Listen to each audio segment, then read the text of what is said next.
ত্রিপুরায় এডিসি নির্বাচনে তীব্রমথ দলের বিশাল জয়।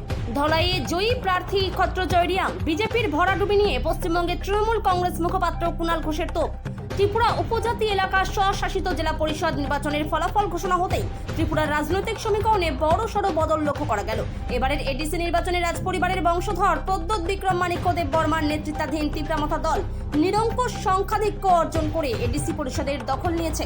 ধলাই জেলার গুরুত্বপূর্ণ ৮ নম্বর গঙ্গানগর গন্ডাছড়া আসনে তীব্রমথা দলের প্রার্থী ক্ষত্রজয় রিয়াং বিপুল ভোটে জয়লাভ করেছেন। ত্রিপুরা থেকে বিক্রম কর্মকারের রিপোর্ট, বিগ নিউজ বাংলা। খুবই আনন্দিত, কারণ এই যে আমাদের যে জয়ী, প্রথমে আমি আমাদের যে ত্রিপ্রাসা যারা ৮ নং গঙ্গানগর এবং রাইমাল ভ্যালিতে যারা ভোটার্স রয়েছে তাদেরকে নমস্কার এবং ধন্যবাদ জানাই যে মহারাজার উপরে যে এত বিশ্বাস এবং যে আমাদের যে লড়াই, যে আমাদের অধিকারের জন্য, এই অধিকারকে মাথা রেখে যে সহযোগিতা দেওয়ার জন্য এবং আমাদের ঠানসা যে ইউনিটিতে ভোট দেওয়ার জন্য সবাইকে নমস্কার এবং ধন্যবাদ জানাই। এবং আশা করি আমরা সবাই আমাদের যে ইএম স্যার, প্রাক্তন ইএম স্যারও আছে, আমাদের ইলেক্টেড ম্যাডাম এমএলএ ননিতা ম্যাডাম আছে, আমাদের লিডার্স আছে, আমরা সবাই মিলে আমাদের এই বিলিটা আমরা আমাদের হাতেই রাখবো এবং আগামী দিনে যে কোনো ইলেকশন হোক আমরা রেডি আছি এবং প্রস্তুতি আছি।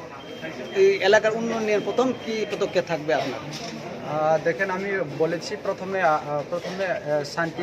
শান্তিটা আমরা পছন্দ, আমরা শান্তিকে ভালোবাসি। তো শান্তি এবং সম্প্রীতি আমরা সবাই, আমরা যারা এই গন্ডাছড়া এলাকাতে যারা বাসিন্দা রয়েছে তাদেরকে আমরা জানাই যে আমরা শান্তিটা আমরা এই এলাকাতে আমরা এনে দেব। এবং যেহেতু ব্যক্তিগতভাবে আমি বলছি যে আমি একজন স্পোর্টস ব্যাকগ্রাউন্ড, স্পোর্টস লাভার, তো আমি অন্যান্য ক্ষেত্রে রাস্তাঘাট হোক, জল হোক, এটা থাকবেই, তবুও আমার পার্সোনালি আমি স্পোর্টসে ইন্টারেস্টেড। তো আমি স্পোর্টসকে আমি খুব মনোযোগ দিয়ে আমি স্পোর্টসের পিছনে আমি কাজ করব।